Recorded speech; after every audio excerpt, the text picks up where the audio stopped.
Welcome to Kenton Teaches. Enjoy the video. In this video, I will explain how to fix your Ford Ranger key. First, let's start with some basic troubleshooting.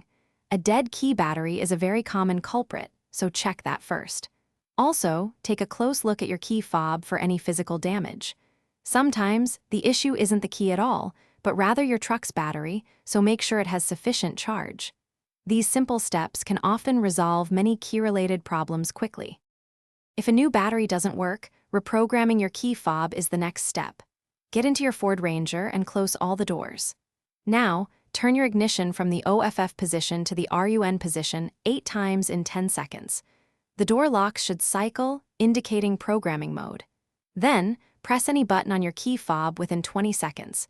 If you have more than one key, repeat this step for each additional fob. Sometimes the problem isn't electronic, but mechanical. If your key is sticking in the ignition or door, try lubricating the lock cylinder with a small amount of graphite powder.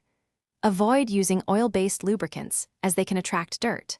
Also, examine the metal key blade itself for any signs of wear, bending, or even a hairline crack. A worn key might need to be duplicated by a professional locksmith for proper function. If you've tried these steps and your Ford Ranger key still isn't working, it's time to call in the experts. A qualified automotive locksmith can diagnose more complex issues, especially those involving the transponder chip.